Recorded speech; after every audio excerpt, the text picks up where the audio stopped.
Assalamualaikum, salam sejahtera. Okey, hari ni kita bukan nak kempen PRU 15, bukan. Okey, kita hari ni kita nak berkongsi pengalaman bagaimana hari PRU tu kita sebagai APM akan bertugas.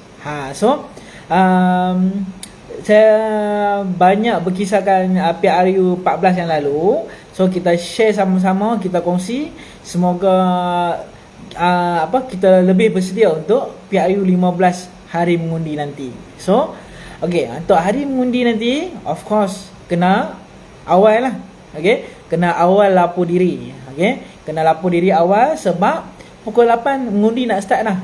7.30 sekurang-kurangnya kita kena sampai dekat tempat mengundi sebab kita nak susun orang pergerakan dan sebagainya.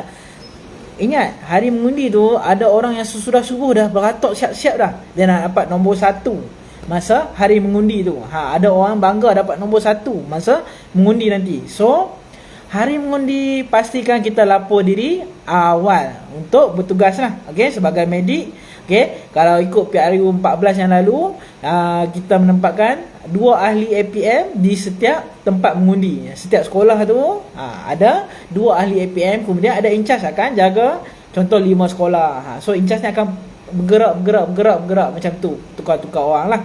Ada tempat yang lebih orang, dia boleh buat 3 ahli di satu sekolah, kan. Kemudian dah lapor diri awal sampai ke pusat mengundi tu, kena lapor dekat in charge di sanalah. In charge akan ambil nombor telefon kita. Kalau ada kecemasan apa-apa, dia akan hubungi kita secara teruslah melalui telefon, kan. Kemudian sebelum 8 kita dah tengok orang dah beratok ramai ni. Okay, kita tolong perhatikan golongan-golongan yang ini. Satu, yang warga emas. Okey, yang kedua, ibu mengandung. Sebab masa dia daftar tu, dia kita tak tulis pun dia mengandung ke tak, kan. So masa undi mengandung lah, syarat pula 8 bulan 9 bulan. So kita nak jaga golongan-golongan ni dulu. Okey, untuk warga emas kita tak risau. Walaupun sekolah 3 tingkat, selalunya yang golongan warga emas ni dia akan mengundi di aras bawah sekali. So sangat tak risau untuk warga emas. Okey, cuma ibu mengandung ni, kalau perasan ada ibu mengandung, cepat-cepat kita notify, kita beritahu kepada petugas SPR supaya petugas SPR boleh bagi keutamaan dekat ibu mengandung ni dan boleh tukar saluran mengundi. Contoh, ibu mengandung ni sepatutnya saluran 6. Saluran 6 ni tingkat 3 atas sekali. So tak sesuai. So boleh beritahu kepada pihak SPR. Kemudian pihak SPR boleh periksa nama dia, pinjam IC, periksa nama dekat tingkat 3 saluran 6 tu, betul tak ada nama ni. Okey, nama ni dia akan pindahkan tempat mengundi dia ke saluran di tingkat bawah. So dengan itu ibu mengandung tadi tak payah naik tangga sampai atas. So bila dah selesai SPR berurusan, SPR akan turun, bawa kertas mengundi semua dan mengundi di bawah, aras bawah seperti biasa.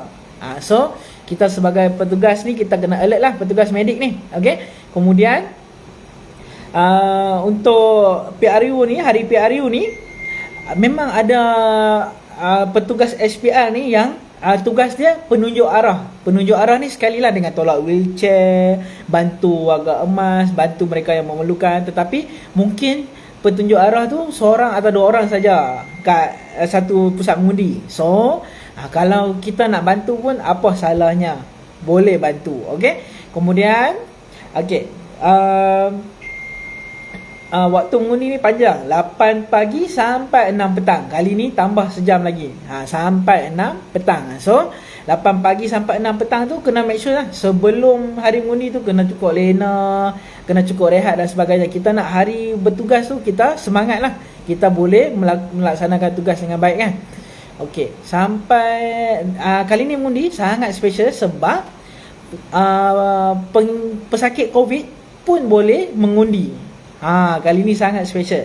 So pesakit COVID ni macam mana dia punya tata cara dia, kita kena tahu juga. Okay? Sebagai petugas medik, kita kena tahu juga macam mana tata cara pesakit COVID yang positif boleh mengundi pada hari itu. Okay? So setibanya pesakit COVID tadi di tempat mengundi, dia kena beritahu dekat SPR. Okay? Masa dia beritahu kat SPR, jangan terkejut, jangan takut. Sebenarnya mereka yang beritahu kita mereka ni positif COVID tapi datang mengundi, sebenarnya mereka kasihan dekat kita.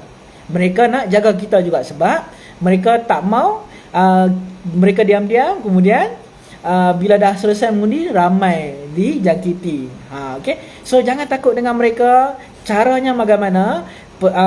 Pengurus SPR yang di lokasi tu, dia akan minta bantuan KKM. Jangan risau, kali ni pusat-pusat mengundi disertai dengan tim KKM. Ada jururawat, ada penolong pegawai perubatan, ada pembantu perawat kesihatan. Mereka ni akan ada di pusat-pusat mengundi kali ni, sebab mereka akan bantu pesakit-pesakit COVID tadi. So yang pihak KKM ni akan bantu pesakit COVID ni mengenal pasti saluran mana. Kemudian pihak KKM ni akan mengiring pesakit COVID positif ni ke saluran tersebut. Contoh saluran dia tingkat 2, so kena naik tangga tingkat 2. Sepanjang pesakit ni ke lokasi mengundi tu, dia akan diiringi oleh petugas KKM tadi. Petugas KKM tadi kena pastikan ada jarak yang sesuai lah, 2 meter antara pesakit dengan orang sekeliling contohnya. Okay? Kemudian sampai dekat kelas tempat mengundi tadi, sampai kat kelas, dia kena berhubung dengan 4 orang SPR sekurang-kurangnya. So 4 orang ni, yang pertama macam mana tugasnya? Pertama ni periksa kad pengenalan. So yang pesakit COVID ni akan bagi kad pengenalan dekat orang yang pertama. Orang yang pertama pun baca dengan kuat, nama Ali bin Abu, nombor IC 7777770007. Contoh. Okay? So bila yang pertama dah sebut dengan jelas, kemudian pergi kepada orang yang kedua. Orang kedua ambil IC, tengok muka di IC. Kemudian pesakit COVID tu tadi pun kena tunjuk muka dia, kena buka mask sekejap untuk tunjuk muka dia, betul lah dia adalah pemilik IC ni. So guna budi bicara lah. So untuk yang petugas SPR kedua tu, mungkin dia kata, okey, sekarang kena buka topeng muka. So buka sekejap saja untuk pengencaman IC, tapi tolong tahan nafas ke sekejap. Mungkin lah guna idea sendiri. Kes pesakit COVID positif. Okey. Kemudian orang kedua dah periksa muka, confirm yang ni lah orang dia, Ali bin Abu tadi. Dia pun tutup balik topeng emas tadi, topeng muka tadi. Pergi dekat orang ketiga pula. Orang ketiga akan buat apa? Orang ketiga akan celupkan dakwat undi tadi. Celup dakwat undi, takat yang perlu. Okay, ada takat-takat dia, kena celup sampai takat tu. Kemudian baru dia bagi borang undi. Dia bagi tisu, dia bagi borang undi. Okey, orang yang ketiga tadi akan minta pengundi untuk ke ruangan kosong tu untuk tanda kertas undi. Okey, dah selesai tanda, dia akan masukkan dalam peti undi. Kemudian orang keempat akan guna pembaris untuk masukkan kertas undi. So lebih kurang 4 orang SPR ni dia akan jumpa. So jumpa pula kena pastikan ada jarak yang sesuai lah. Sebaiknya 2 meter jarak. Kemudian janganlah batuk masa buka mask lah contoh. Okay? Kena jaga etika batuk. Kena perhati. Pengundi yang positif ni kena jaga etika batuk dan sebagainya. Kemudian bila dia dah sentuh sesuatu, dia kena digalakkan guna hand sanitizer. So untuk pesakit COVID ni lah, selesai saja undi, digalakkan cepat-cepat balik. Jangan duk lepak dah dekat tempat mengundi tu. Okey, cepat-cepat balik untuk mengurangkan risiko menjangkiti orang lain. Kita jaga kita. Hashtag kita jaga kita. Okey, atau kena perhatilah. Okey, untuk pesakit COVID yang positif ni, ada cara-cara macam ni. Okey. Kemudian mungkin bila dah beratuk panjang tu, ada yang pengsan. Mana tahu ada yang pengsan di lokasi. So untuk pengsan, Apa nak buat? Kita pergi kat Dr. ABC balik lah. Danger. Tengok ada tak dia jatuh pingsan tadi berhampiran dengan benda-benda tajam, contohnya kan, ataupun pasu, ataupun ada kenderaan yang lalu lalang dekat lokasi dia pingsan, kan. Kemudian respon, tepuk bahu dia. Kalau dewasa tepuk bahu, okey. Kalau kita belajar kanak-kanak tepuk tapak kaki kan. Dewasa tepuk bahu, cik, okey. Kalau dia sedar, bagi dia ruang, okey. Jangan himpit sangat dengan dia, bagi dia ruang. Kemudian kita cek airway, breathing, circulation. Airway dia ada terhalang tak? Ada tersangkut tulang ke, makanan ke, sebagainya. Kemudian breathing, okey, periksa tengok, lihat tengok pergerakan dada dia, ada naik turun tak? Ada bernafas tak? Kemudian C, circulation. Boleh tengok dekat kuku ni, kita tekan selama 5 saat. 1, 1002, 1003, 1004, 1005. Lepas kita tengok berapa saat dia jadi merah balik. Kalau bawah 2 saat dia jadi merah balik dekat kuku ni, so CRT dia normal, sirkulasi dia bagus lah, sirkulasi darah dia bagus. Kalau lebih dari 2 saat, sangat-sangat tak bagus. Kena minta KKM tadi kan dia pada standby, minta mereka datang untuk sama-sama rawat pesakit. Okay. Kemudian tengok kalau pingsan, kalau lelaki longgarkan tali pinggang, longgarkan baju, buka kasut, selesakan pesakit. Okay? Sampai semua dah okey, cuba dapatkan punca kenapa boleh jadi pingsan. Okay? Semalam pakcik tidur lambat ke? Oh, pakcik kempen semalam, tidur 1 jam je main undi. Boleh jadi dia pingsan. Ataupun, pakcik kenapa ni? Pakcik baru baik COVID nak, ini long COVID agaknya ni. Mungkin dia jadi long COVID, pengsan, kan? Letih. Ataupun punca-punca lain yang pengsan lah. Kalau pakcik ada kencing manis, kena cek kadar gula dalam darah dia. Kena injek jarum yang kecil tu, kemudian kita cek gula dalam darah dia ada berapa. Kalau nombor 4 sampai 8 tu kira okey lah. Kalau bawah daripada 4, kurang gula dalam darah, hypoglycemia. Kalau pakcik sedar gula bawah daripada 4, cepat-cepat bagi air yang manis, oren sangkuit yang manis, glukos yang manis-manis, bagi pakcik minum kalau dia sedar. Kalau dia tak sedar, jangan bagi minum. Nanti petugas KKM tu akan injek granula, injek line kat sini, kemudian dia akan bagi glukos untuk pakcik. Okay. Ada juga yang gula terlalu tinggi, 30, 40 gula dia. Padahal tadi kita kata 8 okey kan. So dia terlalu tinggi. So apa yang berlaku? Hyperglycemia, tinggi kadar gula dalam darah. So apa yang boleh kita lakukan bila gula terlalu tinggi? Kena tanya pakcik, pakcik ada makan ubat kencing manis tak hari ni? Pakcik bawa tak insulin dan sebagainya. Okey. Kalau sangat serius 30-40, kena panggil ambulans untuk bawa ke hospital. So kena tahu punca pingsan tadi sebab apa. Okay? Kalau pakcik sedar. Kalau pakcik tak sedar, tak ada nadi, tak ada pernafasan. Nadi tak ada, nafas tak ada, automatik.